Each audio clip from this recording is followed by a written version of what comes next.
Hey, real quick before this video starts, this is years 110 through 120-ish. So if you want to watch what happens year 100 through 110, you're going to find this video right here. This is my first 10-year video. This is a group of all of them. I will warn you, my quality wasn't as good as it is right now, so please bear with me as I keep trying to get better at this. But what you are about to watch is years 110 through 120. This is going to be like a Frankenstein of all 4 episodes, 5, 6, 7, 8, which you're going to be seeing the thumbnails for these. You can go watch them individually, or you can just watch them all here. I do appreciate you guys checking this out. I really appreciate the almost 1,500 or a little over 1,500 of you guys that have subscribed to my channel recently. It means the world to me. I didn't expect people to enjoy these stories so much, but I'm glad you're here. With that being said, let's get into the video. Welcome back to the Hall of Shores. In the last few years, the Hall of Shores fortress has seen both friend and foe arrive on our shores. From the friendly humans and elves coming to trade fine goods to Cyclopses and two-headed giants. The Archland dwarves have grown stronger, and the Hall of Shores fortress has grown right along with them. Late spring of the year 110, a Cyclops called Ogok arrived. She was 359 years old. She rushed from our borders, headed straight for our fortress. For some reason, she jumped over the opened gate and sat on the surface of our fortress for just a little while before finding a papermaker to chase and slaughter. Soon after she killed that dwarf, our spear dwarf found her, piercing her brain with an iron spear. She was added to the Heroes Hall and a statue made in remembrance of her. A couple levels below, our bear pits have produced many cubs. The dwarves are starting to suspect that the giant bears, Grimfang and the female black bear, are not going to breed. Early summer, the giant cat braved call attacked us. This time we were a little bit quicker, able to pull up the drawbridge, protecting the main fort and its entrance. The giant named Cat made her way across our land to our trapped hallway. Quickly she descended and was crushed and cut by our stone fall and weapon trap. She did not last long, not even a single turn into the trap hallway. She was added to the Heroes Hall and a statue was carved with her depiction. Soon after the giant died, Doran, a miner, went crazy in our tavern after getting too intoxicated. I don't know how he managed this, but he ended up killing 10 dwarves and sending many more to the hospital after a long brawl. The military was finally able to grab their weapons and cut him down, but blood and bile filled our hallways. The elves arrived with more giant beasts, this time a giant badger sow, which we traded for, and they also brought a cheetah, which we traded for to add to our buffer zone just below the trap hallway. While trading with the elves, a glazer named Xanog went crazy after drinking again in the tavern. Toppling an altar and a lever, he was sentenced to 87 days in prison, but the group of dwarves in the tavern made sure he would never be able to serve the sentence, stomping him to his death. A few floors below, we have started to place new flooring and new walls made of dacite, trying to make the Hall of Shores fortress a better place to live with more quality of items around the dwarves. They all worked very hard to place all of these floors and walls, and this is a project that will be ongoing for the next few years. Back near the trading hall, we opened up a new area to place bins of finished goods because ours had been filled up. And a few hundred levels below the trading hall, we started to mine around the magma pools in search of better gems and better metals. Near the old tavern, a new library was being constructed. Hopefully this one will be much nicer than the one a few levels below, which now long-term citizens and our dwarves will only have access to. Early spring of 112, a giant with 2 heads named Odos arrived in our land. So we pulled up the levers, pulling the drawbridge up at the main entrance. Little did we know an elf merchant caravan was actually headed to the fortress also. Odos quickly found this caravan, slaughtering one of the elves before it had freaked itself out, and it ran away terrified of the battle that was brewing around it.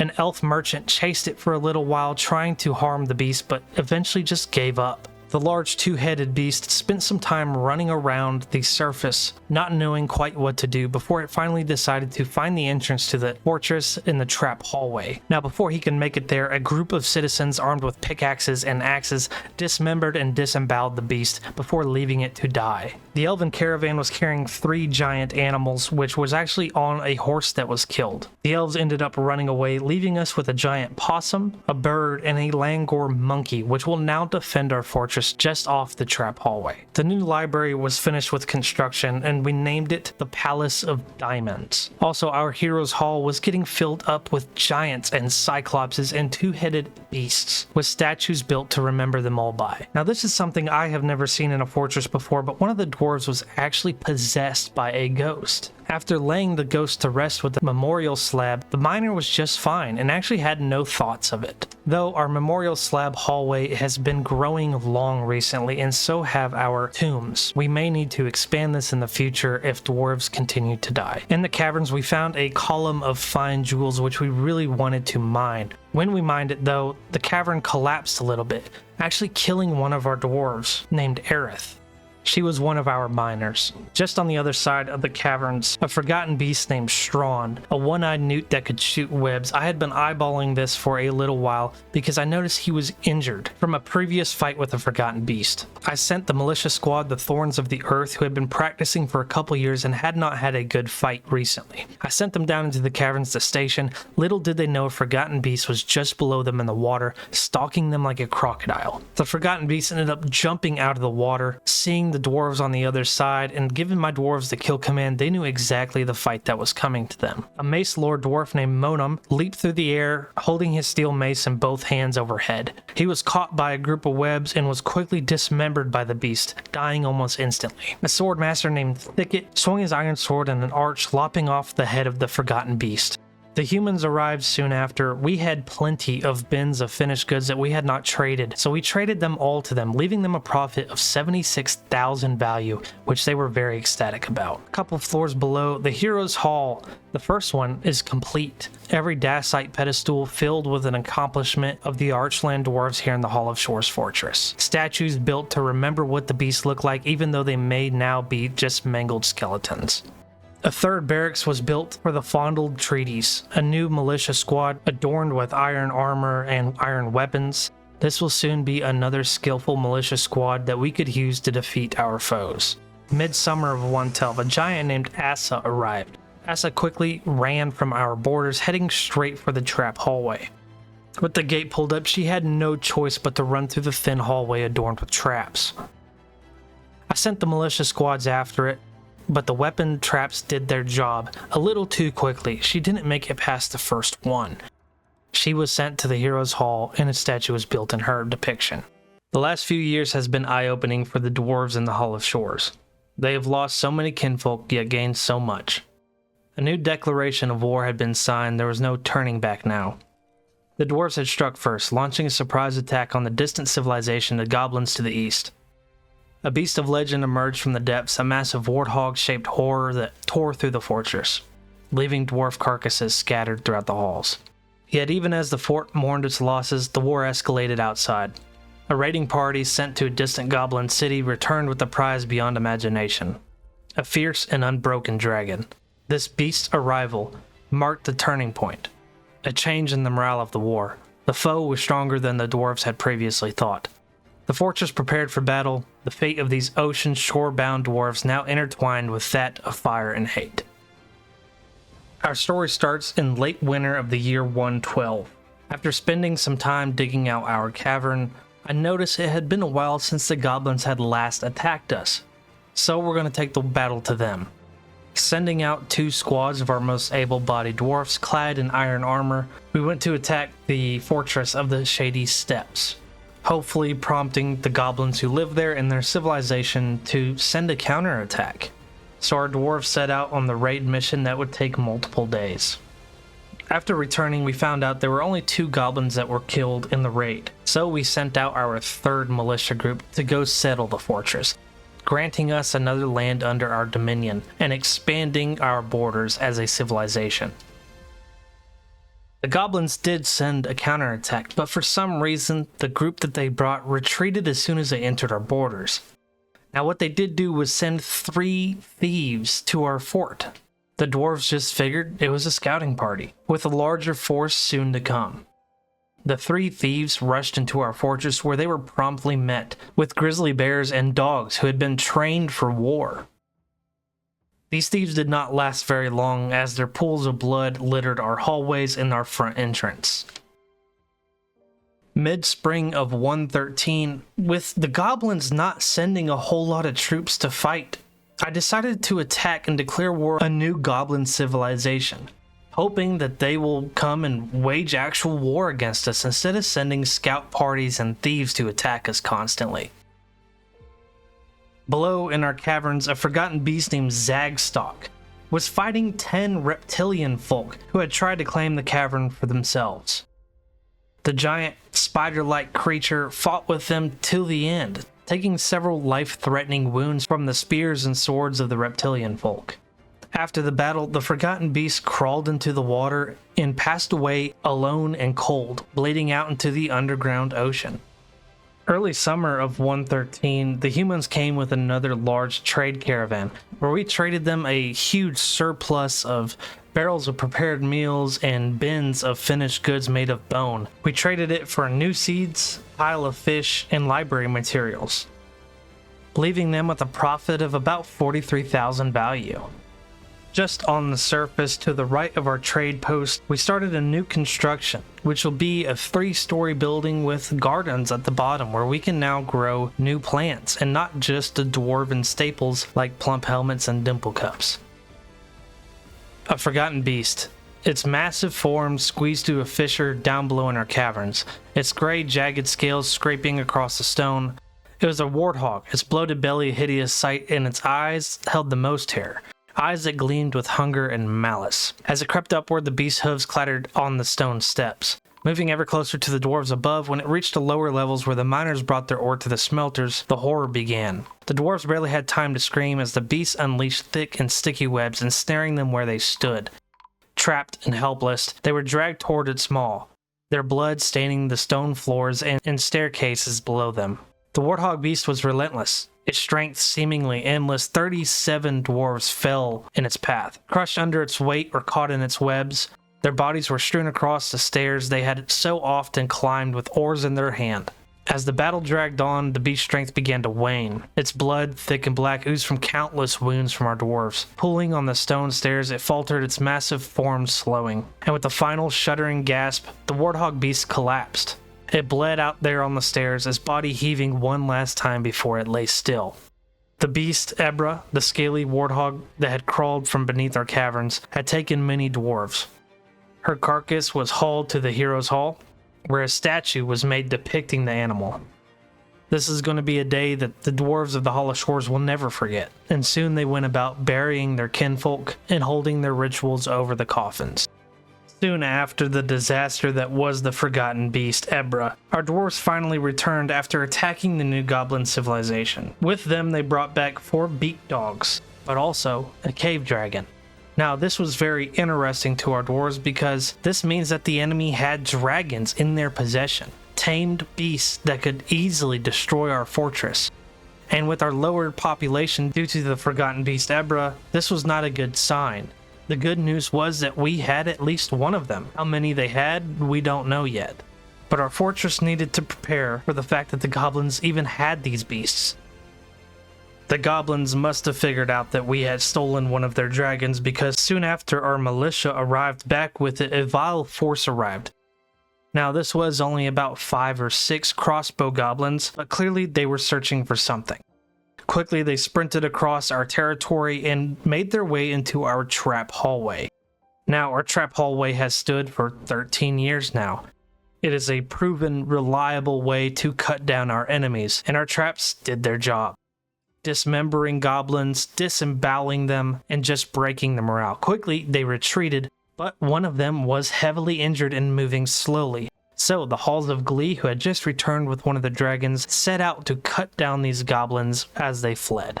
Managing to catch the one that was heavily injured, the rest of them made it out. Hopefully, they will go home and tell of the horrors that they found here, and they will send a larger army next time.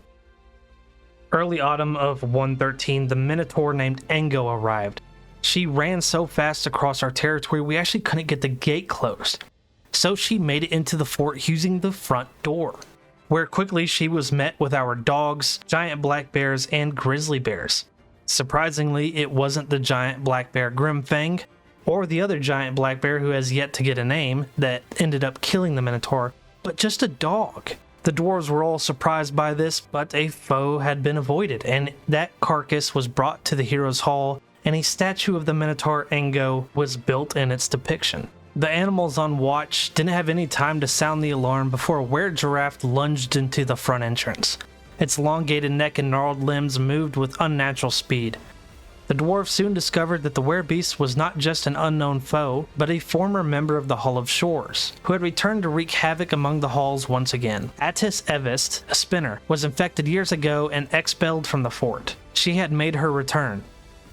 Grimfang the bear charged forward, but the werebeast was too quick and too strong. The clash was brief yet brutal, the bear's mighty claws raking fur and flesh before the were-giraffe's jaws clamped down on Grimfang's throat. The dwarves could only watch in horror as their beloved guardian Grimfang fell. His life spilled out in a pool of blood. Grimfang is honored with a masterfully carved golden statue in the hero's hall. The beast Attis, the were-giraffe, lies next to him, her image carved in silver to show the dwarves the horrors of the world outside. A few levels below, we started construction on a new dining hall. With copper tables and beautifully crafted thrones, I think the dwarves are really going to enjoy this, and it is a huge upgrade from the previous dining hall. While construction on the dining hall was going, two thieves broke into the front gate. They thought they had gotten past our bears, but that just simply wasn't the case. The grizzly bears and giant black bear mauled these two thieves before they could go anywhere else, chasing them room from room until they were no longer. Another vile force attacked, this time only 5 goblin crossbowmen. Clearly, the goblins had not received our message saying, "Bring more," and they still sent 5. Just like the last ones, these ones were all too eager to find themselves in our trap hallway, where they were quickly cut down by weapon traps and stonefall traps.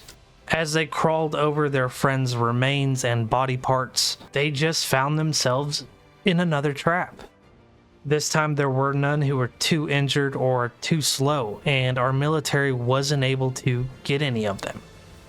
Hopefully this time when they arrive back home, they decide to come back with more. Fighting these goblin parties of 3 or 5 is getting a bit boring for our dwarves, who have spent years and years now training.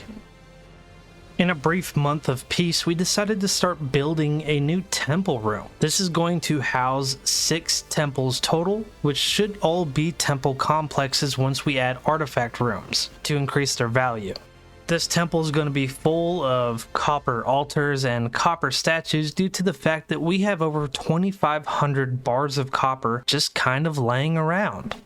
Again, the humans arrived and we traded for seeds and items that we could melt down into iron, such as iron anvils or their large armor and weapons that our dwarves cannot use anyways. We also traded for a little bit of lumber. At the end, the humans profited over 33,000 in value. To the Hall of Shores dwarves, this trade was more like an offloading of useless finished goods and prepared foods. A war is brewing in the Hall of Shores, where mountains are hollowed out and the seas rage below. The Hall of Shores, once a beacon of dwarven might, now stands on the brink of oblivion. The relentless tides of goblin forces crash against its gate, but the dwarves are no longer the force they once were. Morale was destroyed with the giants' arrival and sieges of goblins, but yet the dwarves faced a more insidious threat than their enemies. They faced extinction. For reasons unknown, the flow of migrants from the mountain home has halted. The once bustling halls now echo, leaving their remaining dwarves to wonder, will they be the last of their kind? What could have caused this sudden isolation from the mountain homes? This is a story of the Hall of Shores, a tale of survival, sacrifice, and possibly the final stand of a civilization on the brink. Will they endure? Or will they be lost under rock and brick? I hope you will join us today as we go through the next few years for the Hall of Shores dwarves. Our story starts late summer of the year 114. It had been a while since the goblins had attacked after the war declaration. The Halls of Glee, one of our best militia squads, led by veteran dwarves with grizzly bears at their sides, set out to the settlement of Work Malice, where the last cave dragon that we stole from the goblins was found. Obviously, the dwarves of the Hall of Shores would like another cave dragon, possibly to start breeding them, so they set out and were hopeful to find another. This mission would take roughly 2 days to go to Work Malice and come back to the Hall of Shores. Once the Hall of Gleeds left, we went ahead and started building new floors down in the old temple rooms next to the tombs. It needed a little bit of an upgrade as it used to just be polished stone. But since we did move the temples upstairs a little bit, we have plenty of space to now start building new constructions down here and make them a little bit nicer. The Hall of Glees returned after raiding Work Malice, the settlement to the east. A grizzly was the only combatant to actually kill a foe. This time, this grizzly killed both a human and a goblin during the raid, and we lost no dwarves nor grizzlies. But we didn't bring back any loot. So maybe we stole their only cave dragon. Two bears who had earned their names by killing foes at the gates of the Hall of Shores was assigned to other soldiers within the Hall of Glees, hopefully giving us a few more weapons of war to send out on raids. And almost as the bears could sense it, the dwarves inside also knew what was coming. The goblin horde advanced to the territory's borders, their beak dogs snarling and snapping in the air.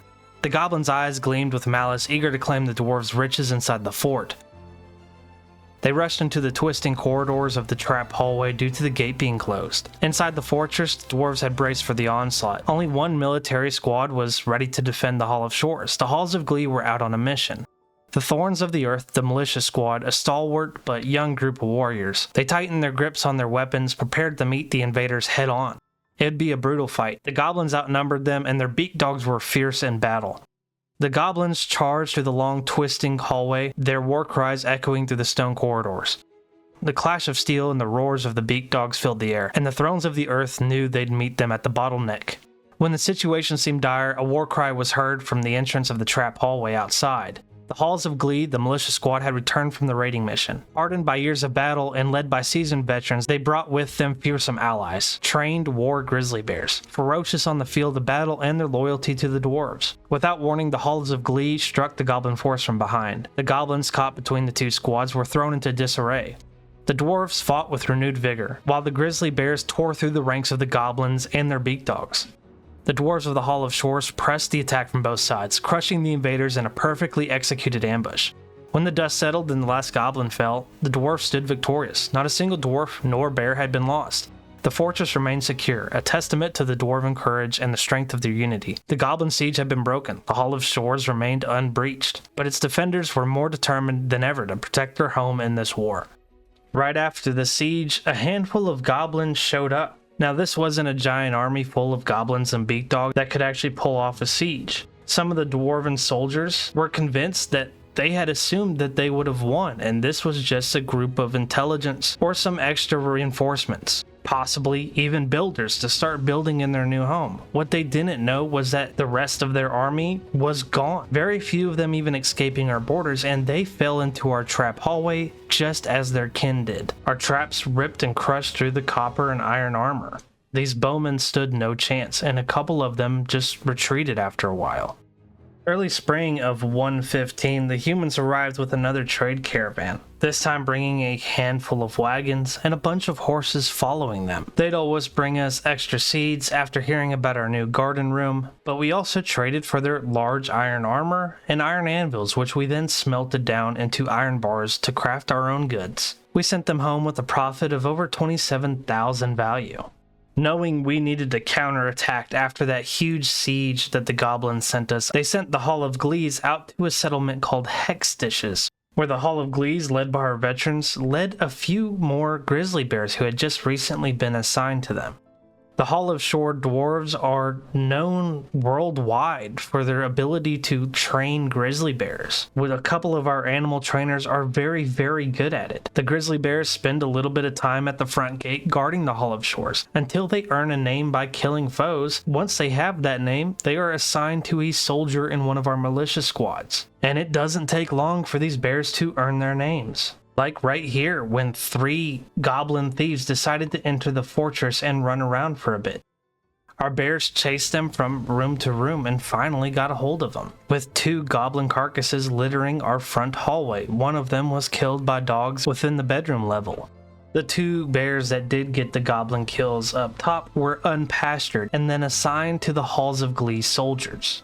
We decided to do a little bit more upgrading while we had the time. A couple of windmills were placed outside of our new garden room, and underneath them gear assemblies and axles towered new millstones just underneath the windmills. Now, the dwarves of the Hall of Shores knew this wouldn't quite be enough for any future projects also, but it was enough to power the 4 millstones as of right now.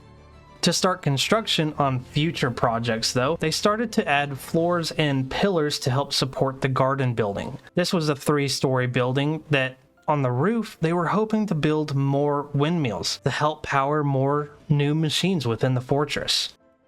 Though construction on the surface was busy, the Hall of Shores stood silent for a moment. The dwarves had prepared for this day, fortifying the fortress with every trick and trap their ancestors had passed down. The goblins, however, were relentless. Driven by dark hunger for dwarven blood and treasure, they had already attacked the fort just earlier last year. The goblins surged to the fortress's outer defenses, only to find themselves funneled into a long, narrow hallway, a trap-laden gauntlet designed by the dwarves with brutal efficiency. As they pushed forward, the hidden mechanisms were triggered. Razor-sharp blades of copper and iron swung from the traps, slicing through the ranks of goblin soldiers. Stonefall traps rained boulders from above, crushing those who dared to venture further into the hallway. The goblins pressed on though, their numbers dwindled with every turn. Through sheer numbers and determination, the goblins pressed forward, the ranks thinned but the resolve unbroken. They reached the inner door of the fortress where the true test awaited. Behind the door, the dwarven militia squad stood ready. They could hear the goblins approaching, echoes of their footsteps growing louder in the hall. With a thunderous roar, the dwarves threw open the doors and charged into the fray. The two forces collided in the clash of steel and fury. The dwarves fought with the strength of desperation, knowing that their home and families were at stake. The first wave of goblins was met with dwarven steel, and many fell before they could even raise their weapons. But the cost was high. 3 brave dwarves were lost in the initial onslaught, their blood staining the stone floors of their fortress and their iron laying still. As the second wave of goblins poured in, they found themselves facing the force of dwarves emboldened by the memory of their fallen comrades. The dwarves' axes and hammers fell with relentless precision. Cutting through the goblin armor and flesh, the goblin forces faltered, then broke entirely under the dwarven onslaught. Not a single goblin survived the second push. As the last goblin fell, the siege was broken. The surviving dwarves stood bloodied and unbowed, their fortress secured once more. They mourned their fallen comrades, but victory was a testament to the strength and the indomitable spirit of the Hall of Shores. The goblins had been driven back once again, and the dwarves would live to see another day, their fortress unyielding against all those who dare to challenge it. While still cleaning up the previous siege down below, the wind farm was constructed on the new garden building, supplying power throughout the fortress for several new machines to come. Hearing that the Hall of Shores was still standing, the humans sent more caravans, hauling supplies like seeds, lumber, iron, and cloth. They traded with the dwarves, who sent them home with bone crafts and prepared meals, profiting the humans over 17,000 in value. In an effort to raise the moods of the fortress's population, we installed some new masterfully crafted green glass windows up in the temple rooms. Hopefully the dwarves will enjoy seeing these as they pass by to pray to their deities. And once again, the bears got an opportunity to earn a name as 3 goblin thieves entered the fort, all of them getting absolutely mauled by our bears. A couple grizzly bears earned their names and their assignments to the Hall of Glee's militia squad. With an artifact hallway getting a little crowded down below, we started building a new one, a larger one that will have copper pedestals to display the artifacts of the fortress. And yet, almost as if the world knew that we were not prepared for another attack, Umcest, a giant. For decades, he wandered the wilderness, a solitary figure of destruction driven by an unending hunger for violence. Now his sights were set on the Hall of Shores. His massive frame barely fit between the stone walls, but he pressed on. A row of hidden circular blades shot out from the trap, slicing into his flesh. The creature bled out in the hallway. The dwarves were sent to collect the massive corpse and showcase it in the hero's hall upstairs. A metal crafter was set to forge a copper statue resembling the giant. A group of goblin giant hunters, 5 strong, had tracked the giant into the fortress, where they too were victims to the trap hallway, 3 of them being cut down or smashed by our traps before the other 2 had retreated. The artifact room that had started construction when the giant attacked was finally finished, laid with lead floors and over 50 copper pedestals. This will now be home to any future artifacts that are crafted within the fortress. Within it also laid copper statues of heroic dwarves from the past of the Hall of Shores. While history will only write about the construction of new rooms, the conquering of settlements, or the winning of battles, I'm going to show you that we have to now clean up.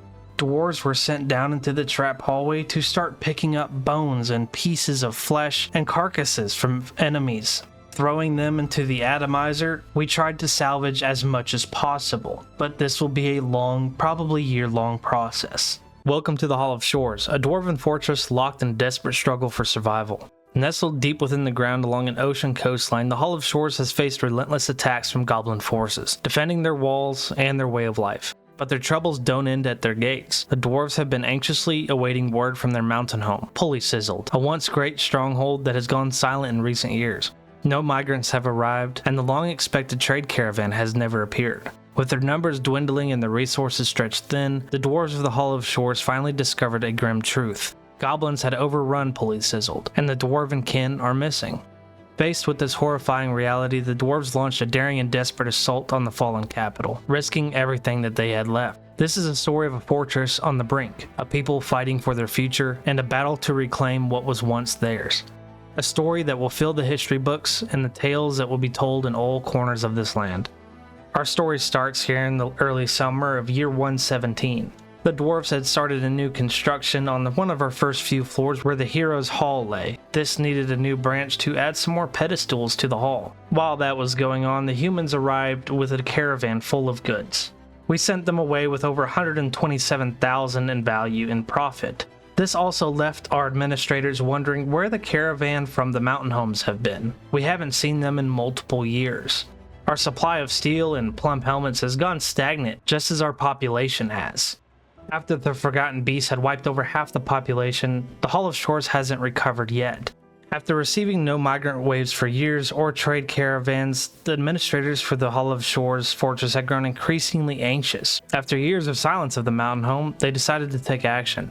The once proud seat of their dwarven king and thriving center of dwarven culture, Pulley Sizzled had been a gem of dwarven culture, filled with skilled artisans and warriors and scholars. But now the ominous silence of the fort rang throughout the lands. It was time to figure out what had caused the silence. The Hall of Glees, the militia squad, was sent to Pulley Sizzled to figure out what had happened.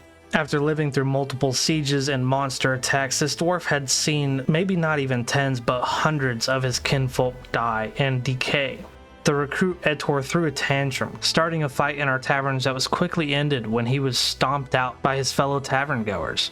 His broken body was hauled down to the hospital to get fixed up before he would spend 90 days in prison. With a war being fought with multiple civilizations of these goblins, we needed to upgrade the trap hallway, ripping out some of the old serrated blades made of copper and installing new iron ones. These machines should react a little bit faster and do a bit more damage to our enemies. Down below in our caverns, we started to add walls in our second cavern. Hopefully this will soon become a almost tree farm for our dwarves, allowing us to collect wood that is not on the surface but down below, keeping our dwarves out of the sunlight as many of them do not like it and have become accustomed to living underground. We should have known the goblins were up to something, as a scout party of 5 goblin bowmen have entered our fortress. Running through the trap hallway, we cut most of them down. 4 of them dying to our traps before the final one fled for his life. The goblin was a bit too fast for our militia dwarves to catch him as he ran to our borders. After hauling goblin body after goblin body, a dwarven child named Olin started a fistfight. He punched a handful of civilians, also punched a grizzly bear at guarding our gate. The dwarven child also kicked a chicken. One of the people that he punched, an older lady named English, she was a weaver. He punched her in the neck and actually tore an artery. She passed away in the hospital just after. A were-beast in the shape of a mole attacked. It had gotten to the front gate before I got any warning of it. The were-mole stood fighting our grizzly bears and also one of our scribes. The scribe ran up with a copper pick, planting it inside of the were-mole's head and leaving it to die. Thankfully, nobody was bit or scratched, therefore we didn't have to worry about expelling anybody or locking them up to see if they would transform. Midwinter of the year 117, we sent both our militia squads, the Halls of Glee and the Thorns of the Earth, to go raid Rampart Smokes, hopefully to raise and destroy it and loot a little bit. They ended up killing 3 goblins and looting some leather armor. The counterattack to the Hall of Shores arrived almost too quickly, as a goblin force approached, bringing with them a horde of beak dogs, brutish trolls, and terrifying Mineras. The dwarves, weary from years of war, knew this would be one of the largest and most brutal assaults they had ever faced. The goblins, driven by rage from the recent attacks from the dwarves, marched through the land towards the trap corridor. The twisting trap hallway claimed many goblin lives as they charged recklessly forward. Attempting to use their numbers to their advantage, stonefall traps rained boulders on their heads, while weapon traps sliced through their armor, flesh, and bone. But despite their heavy losses, the goblin force pushed on, driven by sheer numbers and the presence of their larger, more dangerous allies in the trolls. It was the trolls who managed to breach the fortress. With their enormous strength, they smashed through the side door, creating a path to the main floors of the Hollow Shores. Screams of the citizens rang out, and the dwarven warriors rushed to defend their home. The battle was fierce and desperate, with the dwarves holding the line against the onslaught. In the chaos, a dwarf spearman, hardened by countless battles, took a stand at the stairwell leading to the heart of the fortress. As 4 trolls attempted to climb the stairs, the spearman fought with unmatched fury. Driving his spear into one after another, his skill and determination were unmatched, and he single-handedly brought down all 4 trolls, preventing them from reaching the vulnerable dwarves above in the crafting halls. The Hall of Shores held firm, but the battle was far from over. Knowing the goblins would return with even more, the dwarves needed to prepare once again.